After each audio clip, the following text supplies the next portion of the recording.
2022년 4월 29일 금요일 아침 묵상입니다. 로마서 11장 13절에서 36절 말씀 새번역 성경으로 봉독하겠습니다.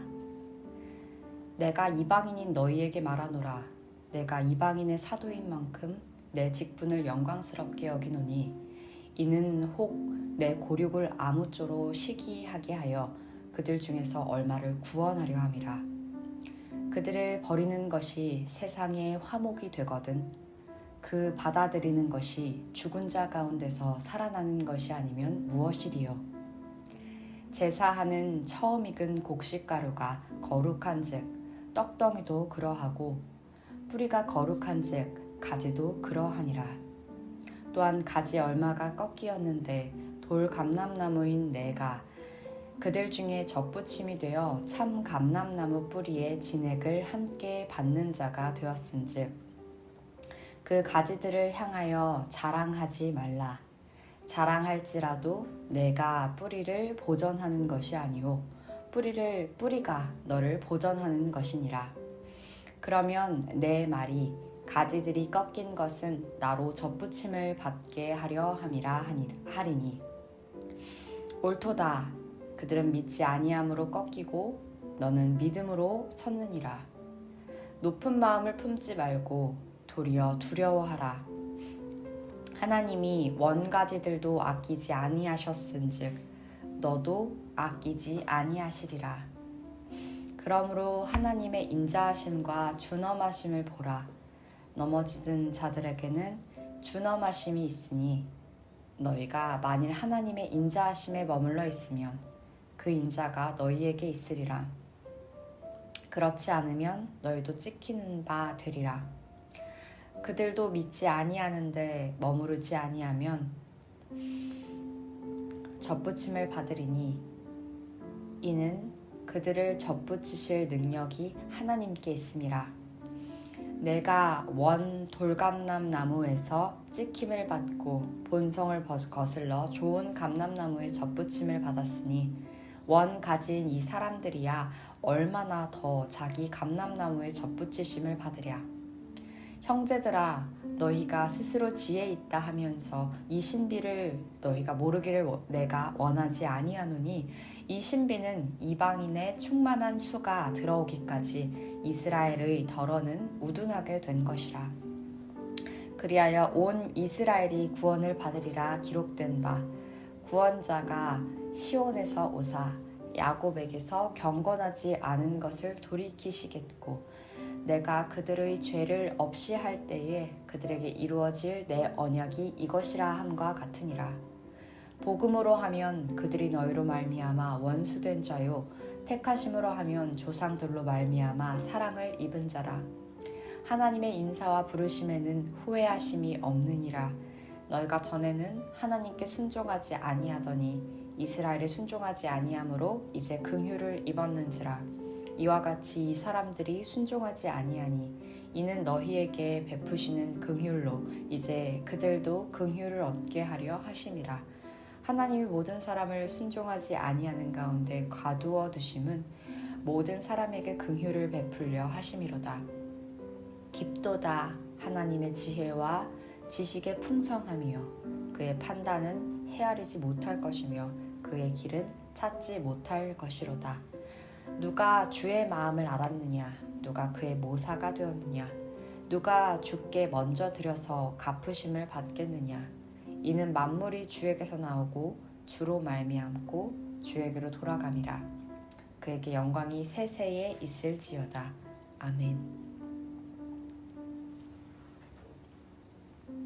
사랑하는 주님, 오늘도 최고의 날입니다.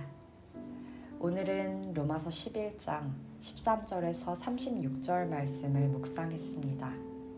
오늘 본문이 길지만 핵심 메시지는 간단합니다. 하나님께서 마지막 때에 이스라엘을 온전히 회복시키실 것이라는 약속의 말씀입니다. 13절과 14절에서 이방인들의 구원을 보고 이스라엘 백성이 시기하여 하나님께 돌아올 수도 있지 않겠느냐고 이야기합니다.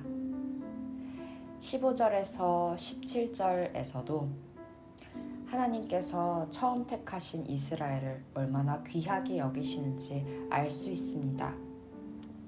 15절에서 그들, 즉 이스라엘을 버리는 것이 세상의 화목이라면 이스라엘을 받아들이는 것은 죽은 자 가운데서 살아나는 것과 같이 더욱 대단한 일입니다.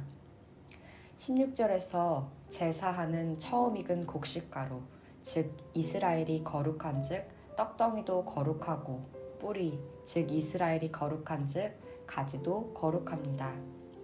17절에서 또한 가지 얼마가 꺾이었는데 돌감람나무인 내가 그들 중에 접붙임이 되어 참 감람나무 뿌리에 진액을 함께 받는 자가 되었다고 하는데, 이때 돌감람나무는 이방인을 뜻하고 참 감람나무는 이스라엘 백성이라고 할 수 있습니다.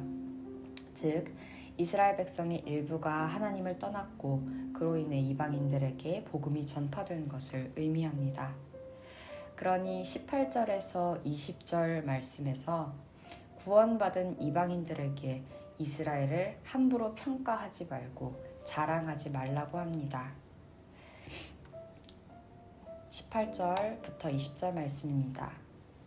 그 가지들을 향하여 자랑하지 말라.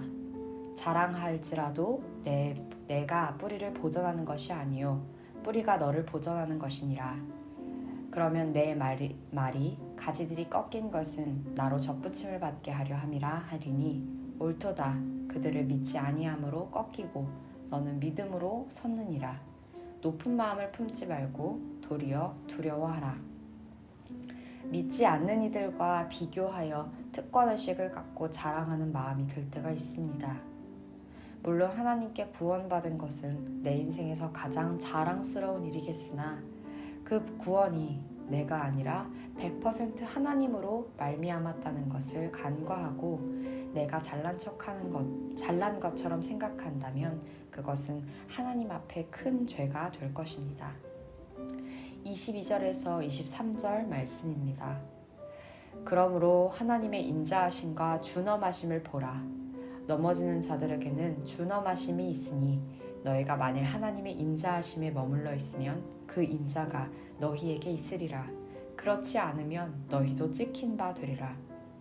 그들도 믿지 아니하는데 머무르지 아니하면 접붙임을 받으리니 이는 그들을 접붙이실 능력이 하나님께 있음이라. 오늘도 나는 오직 주님의 인자하심에 머물러 있어야 합니다.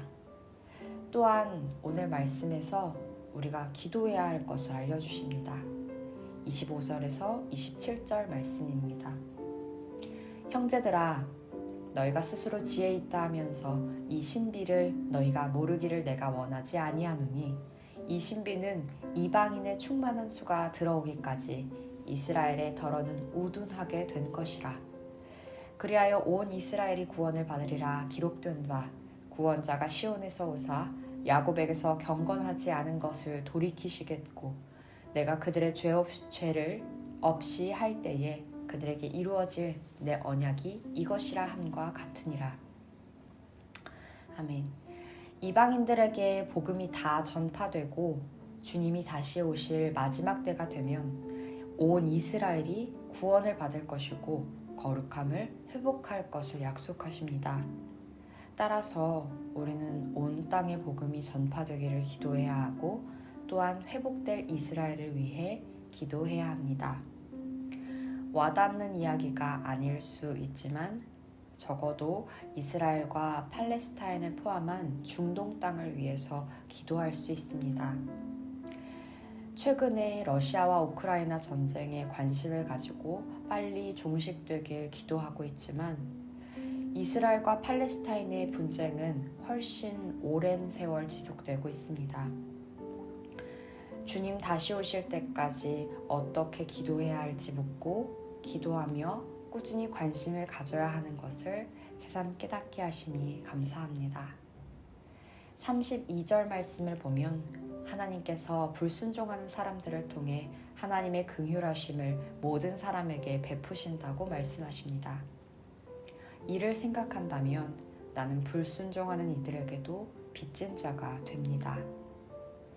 나와 내 가족, 내 나라, 내 교회를 기도하는 것처럼 내 교회를 넘어서 하나님을 믿지 않는 사람들, 우리나라를 넘어서 열방에 하나님을 믿지 않는 사람들을 위해서도 기도해야 할 의무가 있습니다.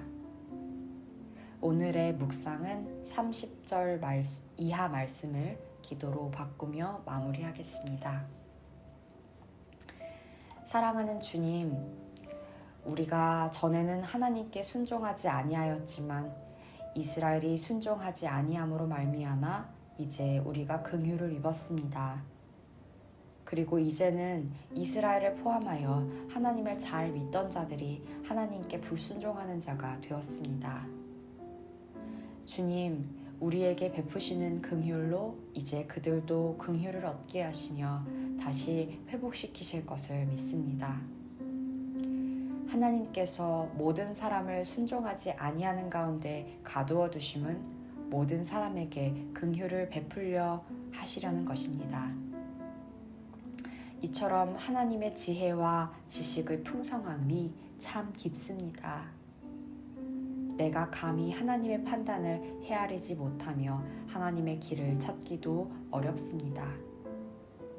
누가 주의 마음을 알겠으며 주님의 모사가 되겠습니까? 누가 주께 먼저 드려서 갚으심을 받겠습니까? 주님 앞에 겸손히 엎드려 기도드리게 하시고 주님의 말씀에 매일 매 순간 귀 기울이며 순종하게 하옵소서. 만물이 주님에게서 나오고 주님으로 말미암았습니다. 그리고 결국 주님께로 돌아갈 것입니다. 그러니 오직 주님께 영광을 돌립니다. 아멘. 주님, 오늘도 저를 보시면서 하루 종일 기쁘시면 좋겠습니다. 할렐루야.